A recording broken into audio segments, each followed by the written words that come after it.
Hi everybody, this is Mackenzie. I am here for my 5-week pregnancy vlog.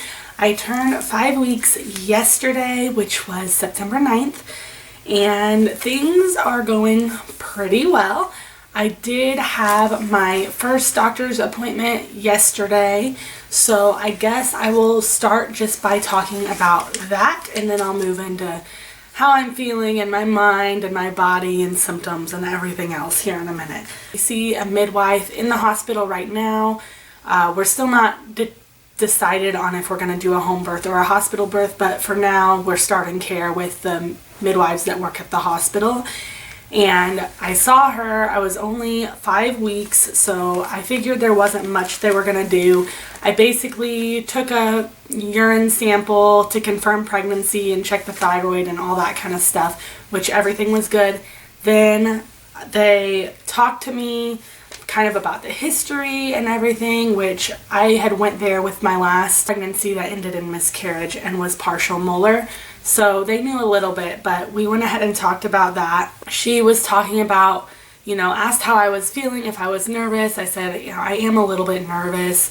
She said that was very, very common in pregnancies after miscarriage. All because a woman has one miscarriage doesn't mean her risk of having any more miscarriages is any higher at all.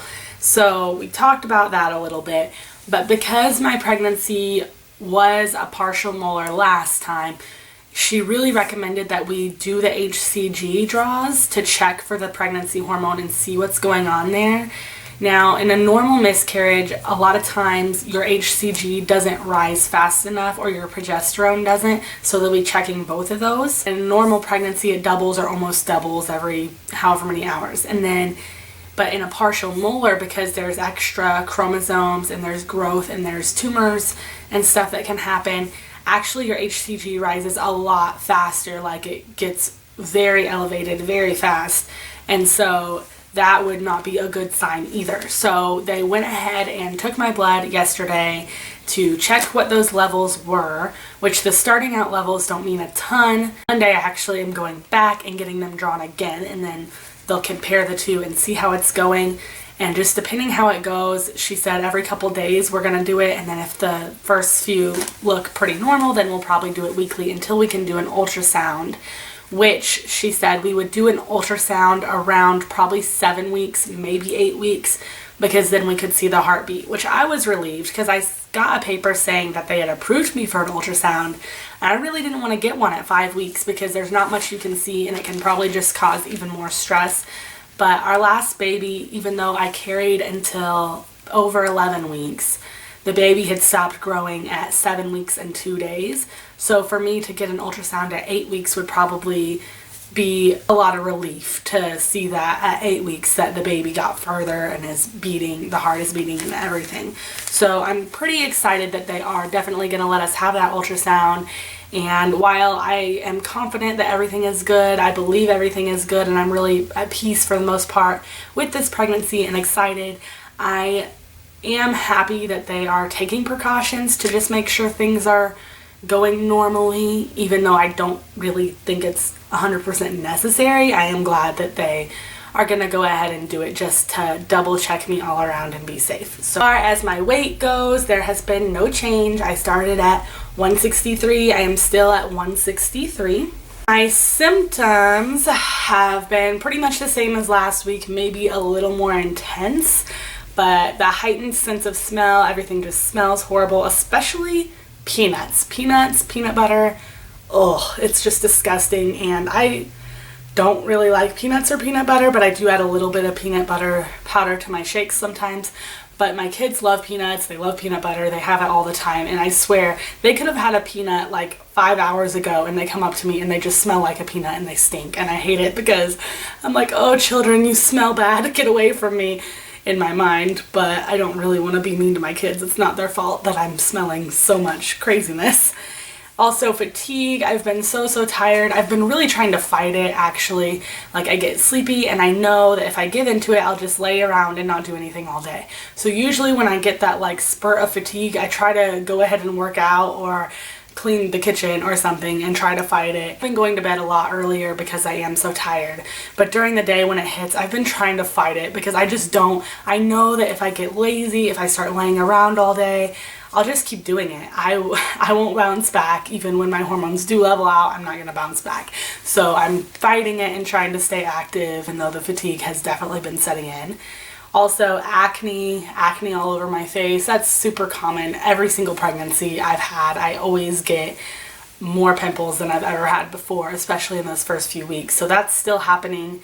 My allergies are going nuts. Don't know if that's pregnancy related or not, but I've been like literally wanting to itch my eyeballs out. Of course, frequent urination. I am in the bathroom all the time. So basically all the same symptoms as last week, but definitely just as strong or stronger than they were last week. And as far as like how I'm feeling mentally and how like all of that is going and physically, I really believe everything is going well. I really am excited and happy for this pregnancy, and I'm not like living in fear and scared all the time. I do want confirmation. I like to have the confirmation that everything's going good. There definitely is a change just in the way you do think. Even though I'm confident that everything is good, I still like that reassurance that everything is good. Like, it was nice talking to the midwife and her saying, you know, there's really not any higher chance, especially since you've had 3 healthy children. We think that everything's good. We're not worried about you. And it was nice to hear that. Like, okay, I wasn't worried about me either, but even better that you guys aren't worried about me. I'm not super worried. I've been still working out. Like I said, usually I'm fighting the fatigue. I am exhausted, but I've been still working out pretty much every day, doing something. I've been doing the Couch to 5K run still like 3 to 4 times a week. I do the Jillian Michaels 30-day shred. Sometimes I do like a strength workout, like legs or arms or whatever, but I've been trying to do something at least 5 to 6 days a week, and I've been doing really good. Like, I'm proud of myself. I've stuck with it. I've known I've been pregnant for 2 weeks now, and I haven't like quit working out at all. I've been doing just as much as I always have, and I've been eating pretty decent at home, but cravings have started to definitely kick in. I've really been wanting cheeseburgers, which is awful. I eat really well at home. We don't even eat red meat or anything at home usually. We just stick to like more plant-based stuff like beans and whatnot, and sometimes we have chicken. Sometimes we have like some soy products, but yeah, I've just really been wanting cheeseburgers. So I'll eat really well for a few days, and then when I'm out and about, it's just like it comes over me like a cloud, like, you must get a cheeseburger, and I can't stop myself, and I just like go to the drive-thru and get a cheeseburger. So I started eating a little worse because of that, but I still think I'm doing really well at home. It's just like when I'm out and about and those cravings kick in and it's right there and so easy to just drive through and give into it.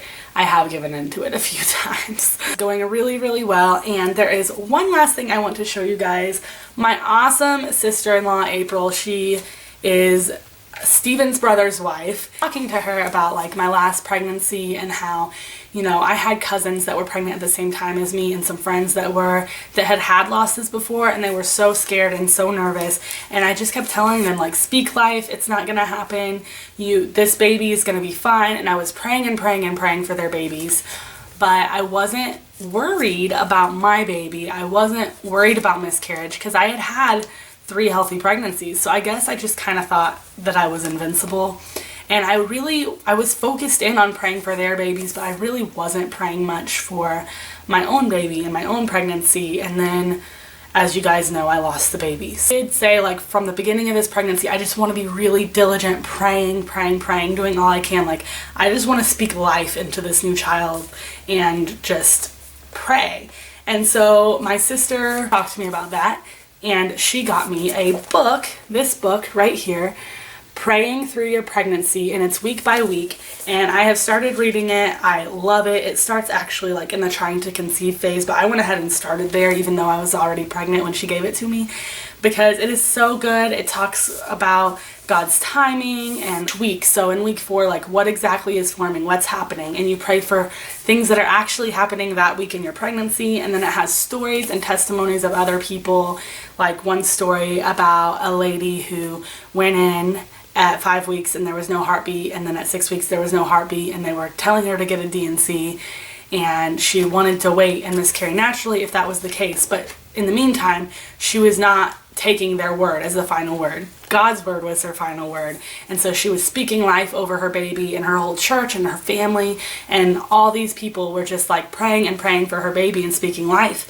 And 2 weeks later, she still hadn't started to miscarry naturally.